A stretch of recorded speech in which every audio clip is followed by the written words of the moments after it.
राष्ट्रीय पाठ्यचर्या की रूपरेखा 2005 अध्याय 2.6 ज्ञान को फिर से रचना।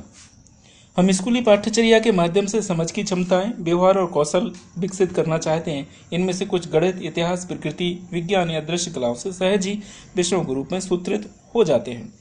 कुछ अन्य जैसे नैतिक समझ को विषयों और गतिविधियों के साथ जोड़ने की जरूरत होती है। भाषा के मूल सामर्थ्य को उपरोक्त दोनों तरीकों की आवश्यकता होती है, जबकि सौंदर्यात्मक समझ सहज ही दोनों प्रस्तावों के लिए उपलब्ध हो जाती है।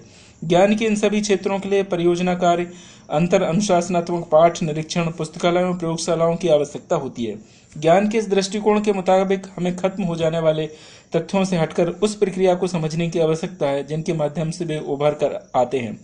तथ्यों की सतह से नीचे जाकर भी उनके बीच गहरे संबंधों को समझने की जरूरत होती है जो उन्हें अर्थ और महत्व प्रदान करते हैं। भारत में हमने परंपरागत रूप से पाठ्यचर्या निर्धारण में विषय आधारित दृष्टिकोण अपनाया है जो केवल विषयों पर आधारित होता है।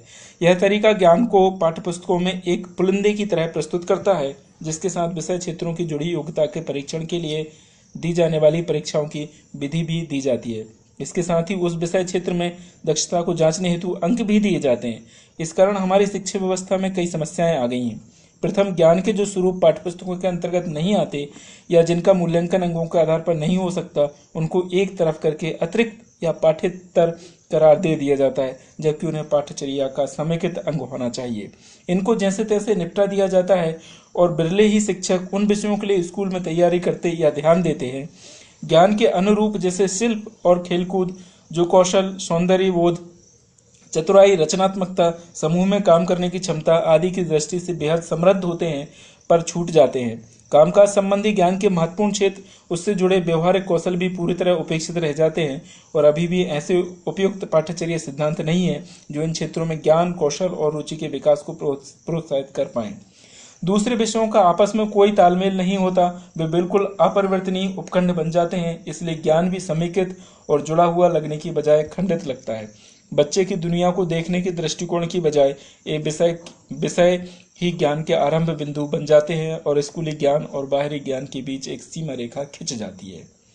तीसरा, पहले से मौजूद ज्ञान को ज्यादा तरजीह दी जाती है, जिससे बच्चे की खुद ज्ञान सृजित करने और इस प्रक्रिया के नए तरीके खोजने की क्षमता नष्ट हो जाती है। सूचना ज्ञान से ज्यादा महत्वपूर्ण हो जाती है। सूचना को प्राथमिकता मिल जाती है, जिससे भारी भरकम पाठ्य पुस्तकों का निर्माण होता है। यांत्रिक रूप से दोहराने की पद्धति और प्रश्नों के उत्तर आने पर जोर दिया जाता है, न कि समझ बढ़ाने या समस्या सुलझाने पर। ज्ञान को सूचना समझने की इस प्रवृत्ति के कारण पाठ्यचर्या में याद करने के लिए कितने ही तथ्यों का बोझ बढ़ा दिया जाता है। चौथी समस्या का संबंध नए विषयों को शामिल करने से है। यह एक महत्वपूर्ण जरूरत है कि विषय समाज के समकालीन मुद्दों को संबोधित करें, लेकिन इससे एक अनुचित प्रवृत्ति यह बन गई है कि स्कूली पाठ्यक्रमों में इन मुद्दों को संबोधित करने के लिए नए विषय बना दिए जाते हैं और साथ ही उनकी पाठ्यपुस्तकें और मूल्यांकन के तरीके भी बना दिए जाते हैं। अगर पहले से मौजूद विषयों और चल रही गतिविधियों के द्वारा इनको पाठ्यचर्या में शामिल किया जाए तो इन मुद्दों को कहीं ज्यादा अच्छे तरीके से संबोधित किया जा सकता है।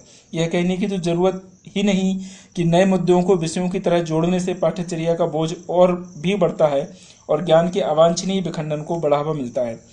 अंततः पांचवी समस्या पाठ्यचर्या में शामिल करने के लिए ज्ञान के चयन के सिद्धांतों के बारे में है। ये सिद्धांत ठीक से बने ही नहीं है।